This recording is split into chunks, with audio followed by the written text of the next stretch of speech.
This is Kathy Beal of EmpowermentUnlimited.net with a quick look at what President Biden's birthday astrology has to say. I have his solar return chart up.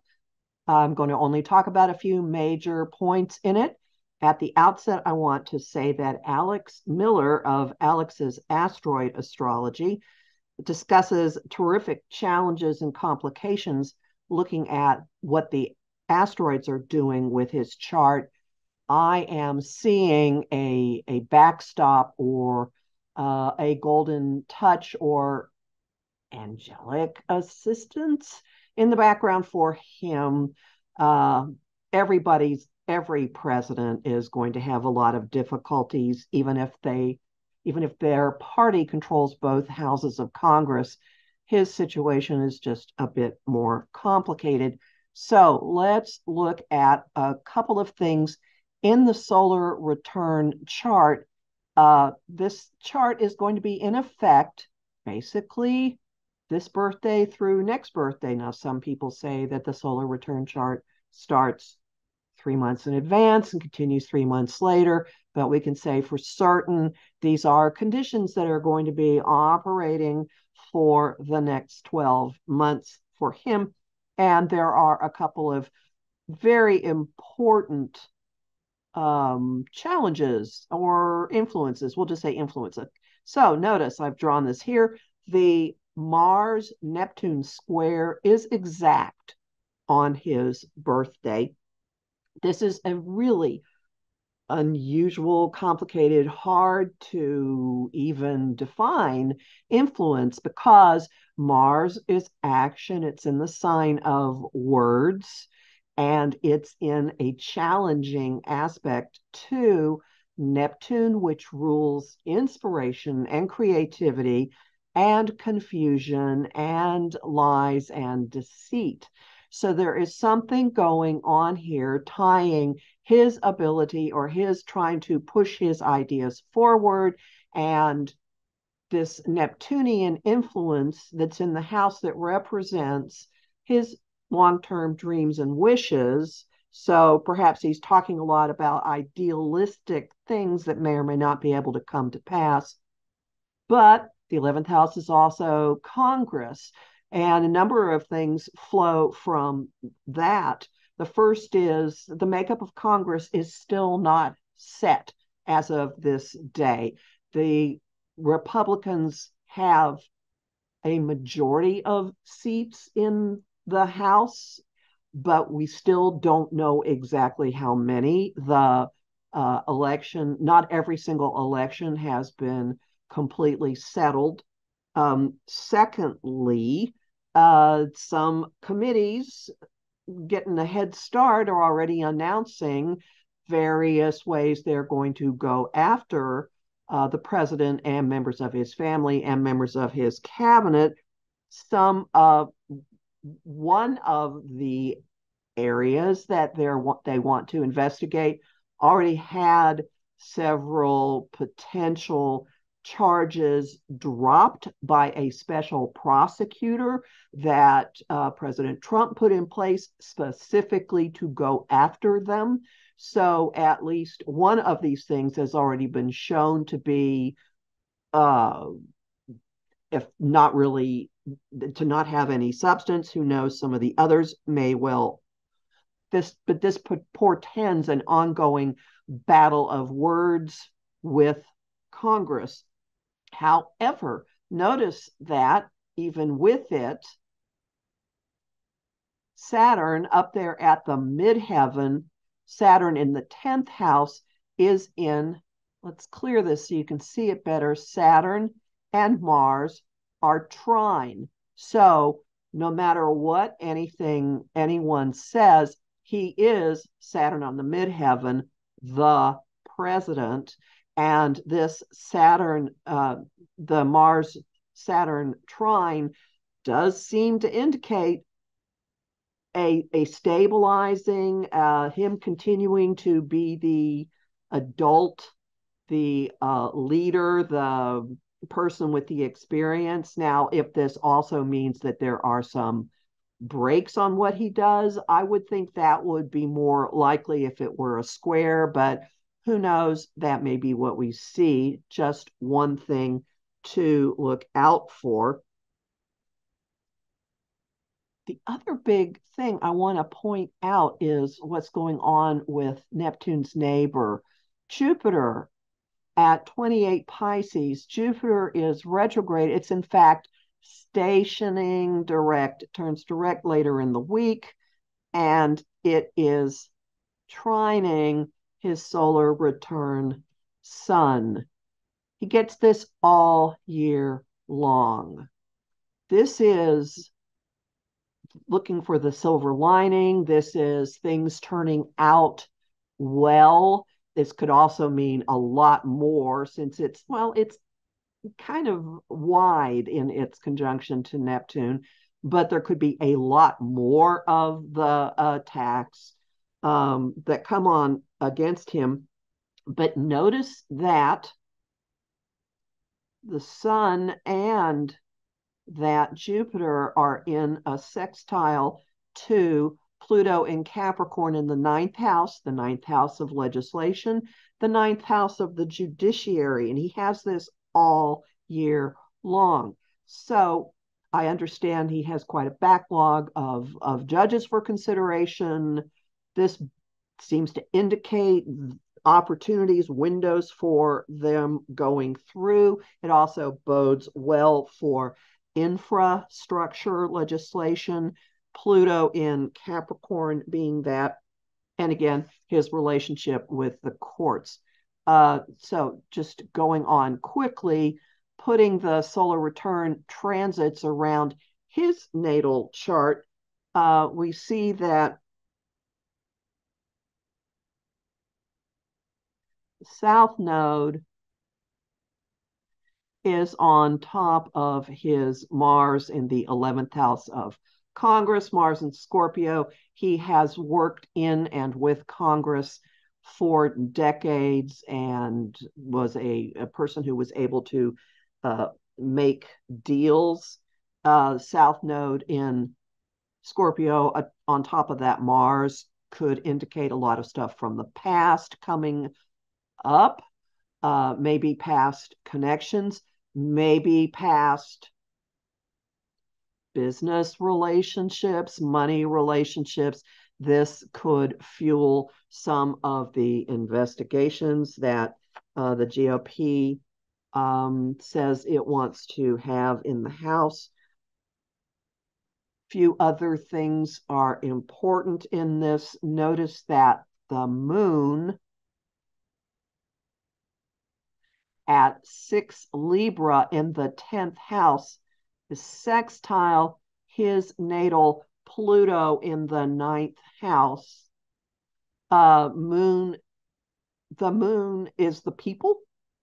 It's in the sign of fairness, law, the courts, and it's in an opportunity aspect with this power planet in the 9th house. I'm sorry, it's in the 8th. Excuse me, in the 8th house.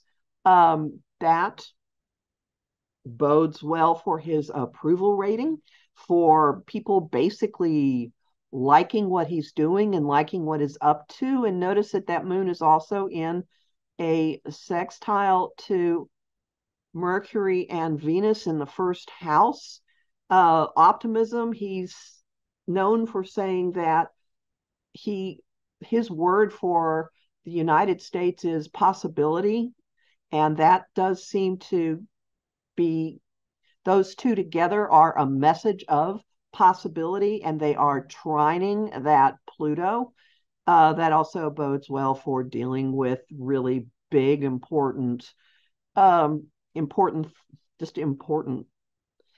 things.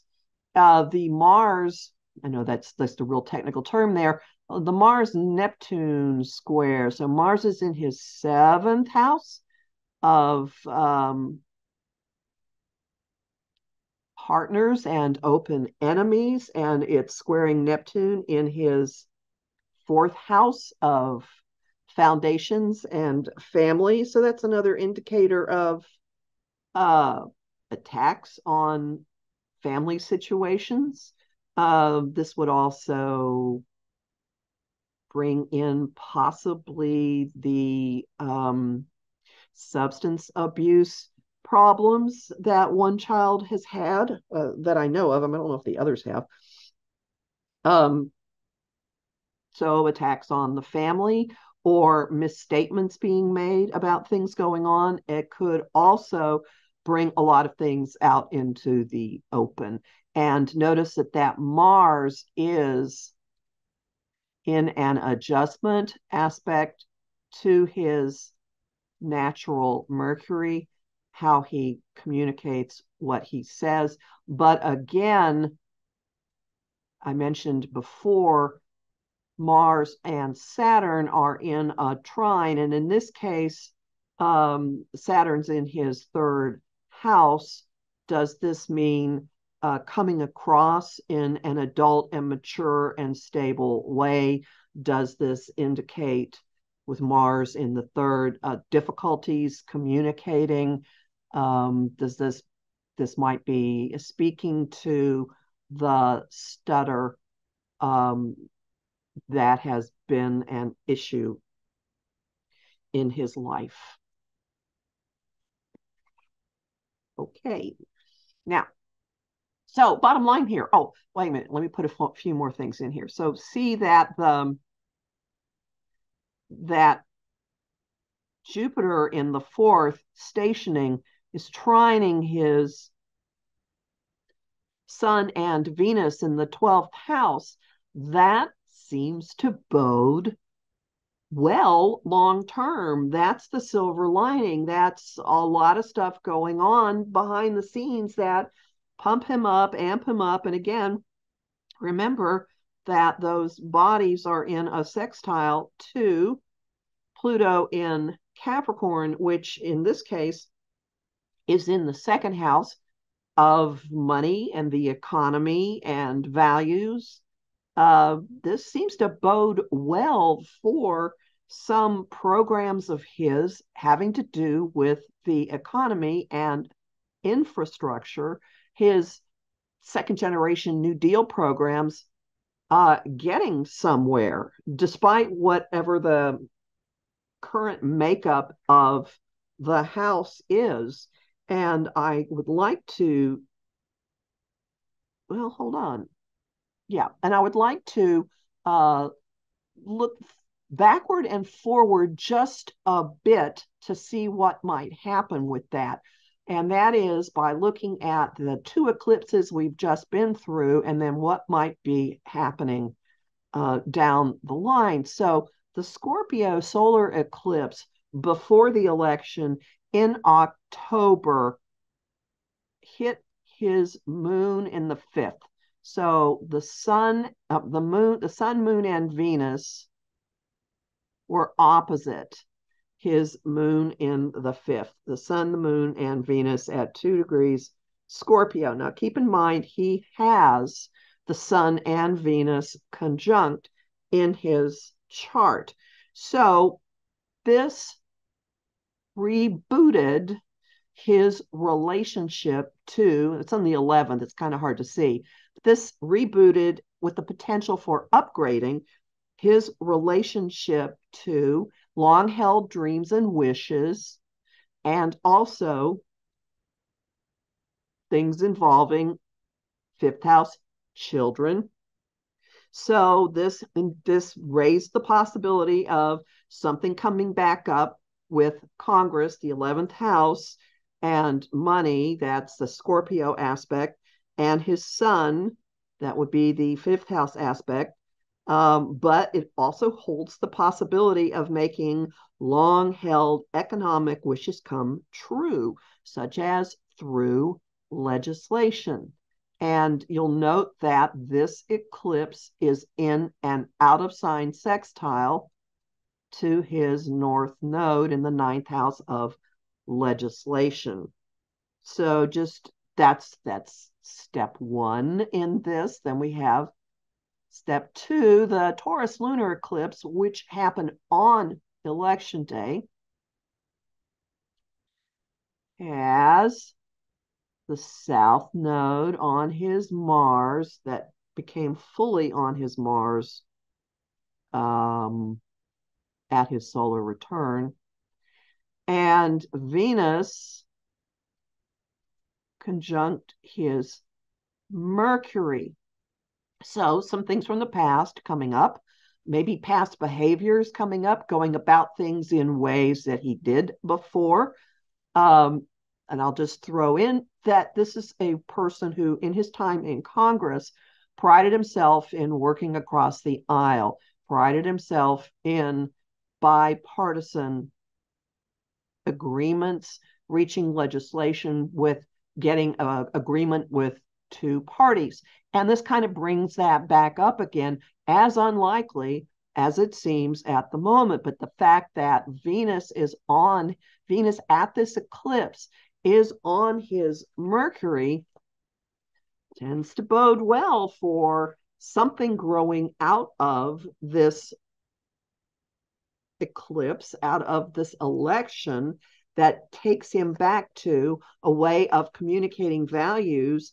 And this is, again, behind the scenes stuff, making deals, doing things that possibly have a big impact, because you'll notice that in his chart, natally, he's got Jupiter trining that Sun and Venus, which brings to mind one thing. I'm going to jump back really quick. Just bear with me on this because I did not see it before.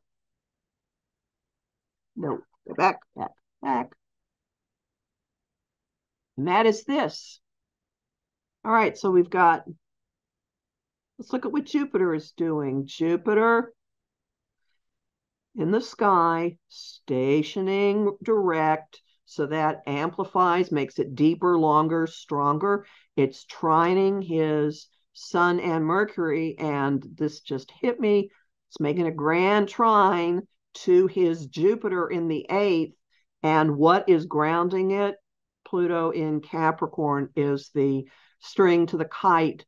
This says, this looks like the fruition of a lot of stuff that he's wanted to do for his whole life, and huge changes with Pluto in Capricorn down here in the 2nd, but wielding power and big machinations of power playing a role in all of this. Could also be, since Jupiter is in the 8th of other people's money, this, is there something to the arguments and claims that have been made about what he or his family have been doing or not? We'll see. Okay, so we looked at the Scorpio lunar eclipse. Nope, go back. Sorry. All right, so on the on election day, we had the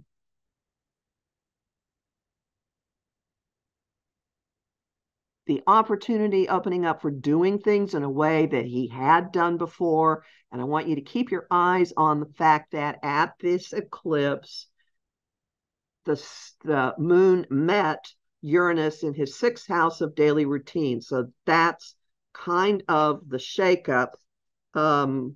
But, and this is a big, important but, in March, Uranus returns to the degree that it occupied at this eclipse.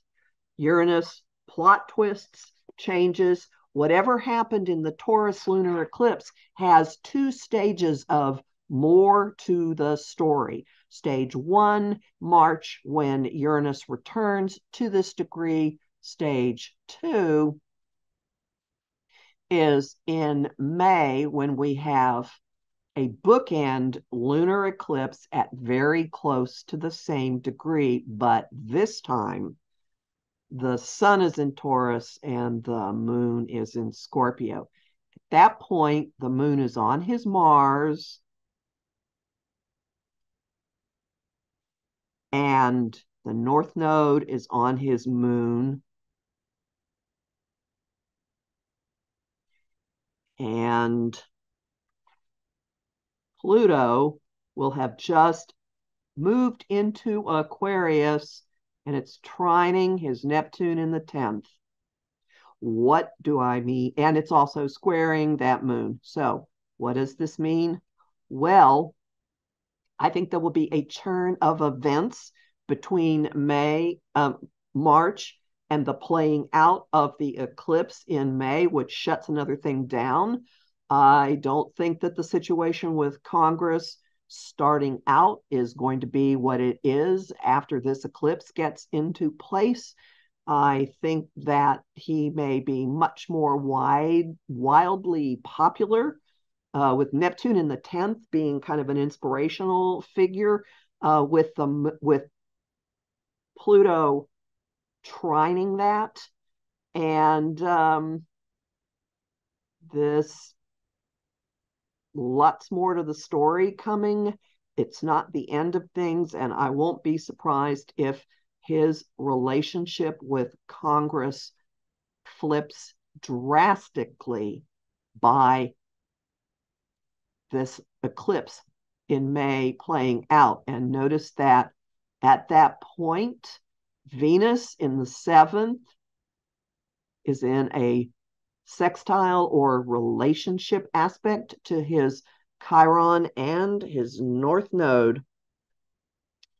I would say lots of judges coming through, but that also indicates people working with him.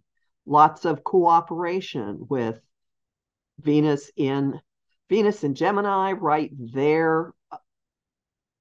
It just bodes incredibly well. And also it's in a sextile to Jupiter.